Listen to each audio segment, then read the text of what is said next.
Hey guys, how you doing? It is Sunday. I'm here in New Hampshire at my house, and we got another snowstorm coming in. We've been getting a lot of snow the last week. We're making up for January. We get hardly any in January, so we're getting a lot of it. But anyways, that's winter in New England. So hope you guys are doing well wherever you guys are, and sharing Mandela effects. I got something new for you guys. Something that happened to me. It's very different. It's a Mandela effect. It's actually a memory of an event that happened to me and my brother that he doesn't remember anymore. And my parents know about it, friends and family, and we told them over the years about what happened, and nobody remembers. It's erased from their memories. It's crazy. So I'm going to tell you guys quickly what happened. So this was back in the early 90s. My older brother, lived out in California, and he's out there for a couple of years. He decided to move back east. So he asked me if I would fly out there and help him, move across country. We're going to rent a U-Haul and drive across country. So I agreed. So I flew out there, and we got a U-Haul. And he'd been out there a couple of years, like I said, so he had quite a bit of stuff. So it took us, several hours to pack that U-Haul up. And by the time we were done packing it up, the whole thing was just packed to the back with all his stuff. And he still had this huge entertainment center. I mean, it was almost as tall as the ceiling, like 8 feet tall. It's huge. And obviously no room for it. So his neighbor, this big burly dude, he was like 6'5", like 350, comes out, he's like, I'll just help you guys, we'll get it up on top of the truck, and I was in the Navy, and I got these mad knot skills, I'll tie it down, and you guys will be good to go. So, we're like, all right, dude, that's cool. So he helps us, and we get it up on top of the U-Haul, and he knots it all down. He's got all these elaborate knots going, all this roping going across it and everything, and the thing looked like it was on really good.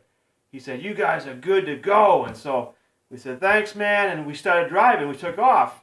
We hadn't gotten like maybe 2 miles down the road. We're on like a main street, too, and the thing falls off the back. And we're looking out the back window, and the thing's rolling down the road, and cars are driving around it and stuff. And I'm like, oh my God, are you kidding me? And my brother's like, screw that, man. He's like, let's just keep going. So, what's he going to do? We're laughing about it, how crazy we're just going to leave it in the road. And it was his girlfriend at the time. It was hers. He's like, she's going to be pissed because she was back and stuff. And he's like, what am I going to do? So anyway, so we keep driving. And, it takes about 5 days to drive across country. By the time we get back, obviously other things that happened to us that were funny, but people asked us how the trip was, and that's the first thing we told them is, well, we lost a big item on the way on the first day, and we tell them the story, and everybody's laughing. We tell the story. So we told, my parents, friends, family, and over the years, this happened in the early 90s, so over the years, that story came up at least, I would say, probably 8 or 10 times at least to different people. And we would tell that story and laugh about it when me and my brother were together and it came up.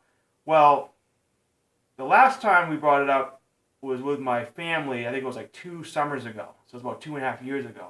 And they remembered it and they were laughing about it. And, what an experience that was driving across country and moving and everything. And they remembered the story as well as my brother, obviously, because he was there.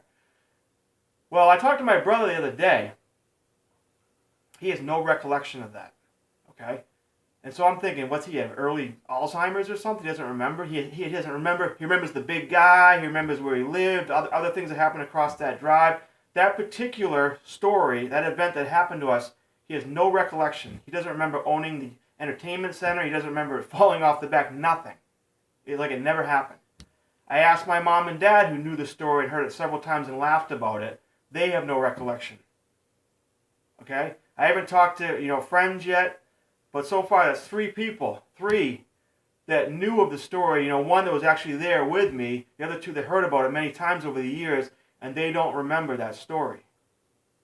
And that is just crazy to me. I mean, that's just like erased out of my history in these people's minds. So I wanted to share that with you guys. I don't know if you guys have experiences like that with the Mandela Effect. That's new to me. That's a new type of experience with the Mandela Effect for me. And it's a little disturbing, but I'm remaining positive, guys. I mean, this is a positive thing, these Mandela effects. They're showing us that our reality can change. And, if we stay positive and focus on what we want, and, live from our hearts and, really believe and know from our hearts that things are going to be the way that we want them and be a positive world, we can create that world. So these Mandela effects are giving us these examples that show us that we can change reality.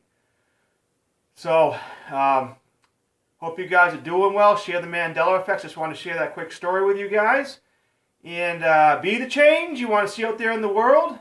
You guys be you, I'll be me, and together we're going to change this world, guys. We're going to make it the place we feel in our hearts and we know in our minds it can be, and it will be. So guys, stay positive, share the effects. I'll talk to you guys soon.